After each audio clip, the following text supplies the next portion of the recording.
फिर एक बार केंद्र के कुछ गुजरातियों की मुंबई पर नजर है। ऐसे समय में मुंबई को निगले जाने से बचाने के लिए दूसरी बार भी डॉक्टर बाबा साहेब अम्बेडकर का मजबूत संशोधन, सबूतों की ताकत और तार्किक विश्लेषण ही महाराष्ट्र के काम आने वाला है। मुंबई का व्यापार, उद्योग, आर्थिक विश्व गुजरातियों के कब्जे में होने के कारण मुंबई गुजरात की, तो मुंबई ना महाराष्ट्र की और ना ही गुजरात की, मुंबई स्वतंत्र चाहिए, ये कहने वालों का दावा बाबा साहेब ने कैसे कमजोर कर दिया, आइए देखते हैं।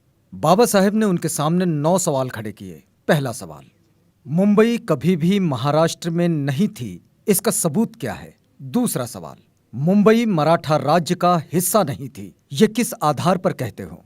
तीसरा सवाल, मराठी भाषियों की जनसंख्या मुंबई में अधिक नहीं थी, ऐसा कैसे कहा जा सकता है? चौथा सवाल, गुजराती लोग मुंबई के मूल निवासी है या गुजरात के? पांचवा सवाल, मुंबई ये व्यापारी बंदरगाह होने के कारण वो सिर्फ महाराष्ट्र का ही नहीं तो संपूर्ण भारत का है, इसमें कितना तथ्य है?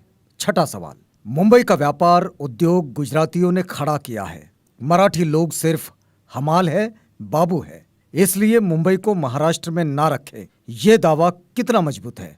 सातवां सवाल, मुंबई की कमाई और मुनाफे पर जी सकें, मलाई खा सकें, इसलिए महाराष्ट्र मुंबई पर दावा करता है, ये कितना सत्य है?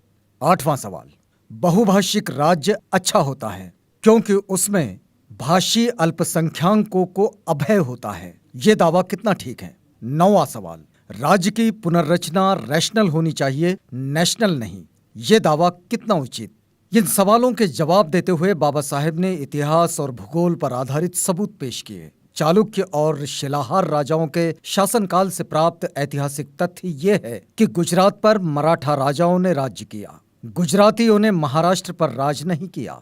समुद्र से सटा हुआ भूगोल ये बताता है कि मुंबई महाराष्ट्र का अविभाज्य अंग है, गुजरात का नहीं। मध्ययुगीन मराठा शासन जमीन पर राज्य चलाता था, समुद्र पर नहीं, इसलिए मुंबई बीच के समय में मराठा साम्राज्य में नहीं थी, इससे कुछ बिगड़ता नहीं।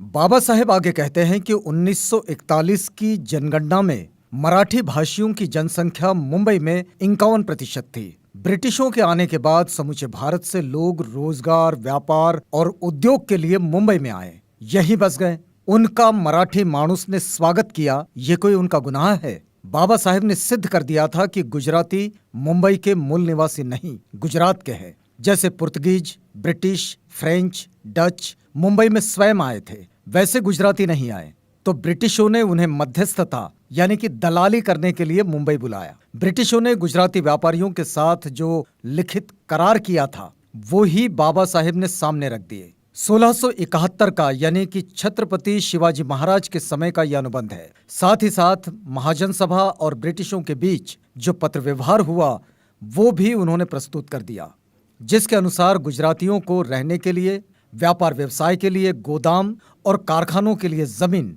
फोकट में दी गई, व्यापार कर में छूट दी गई, संपत्ति को सुरक्षा कवच दिया गया और तब कहीं वे गुजरात से मुंबई आए। इसके लिखित दस्तावेज बाबा साहेब ने विरोधियों के सामने रखे। ये प्रहार गुजरातियों को चुभने लगा।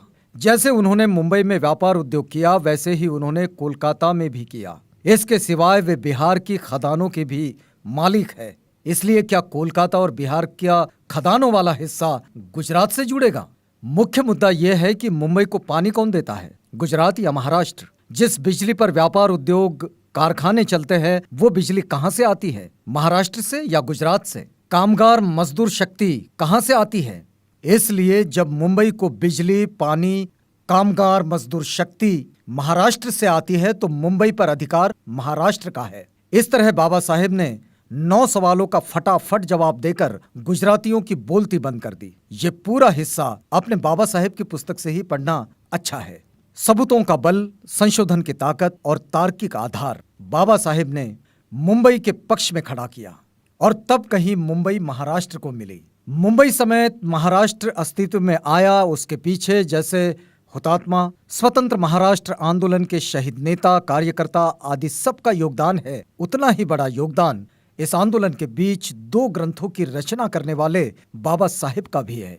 जैसे स्वतंत्र महाराष्ट्र आंदोलन में शामिल हुतात्माओं को याद किया जाता है, वैसे ही इस आंदोलन के परिप्रेक्ष्य में बाबा साहेब डॉक्टर अंबेडकर को भी याद रखना चाहिए।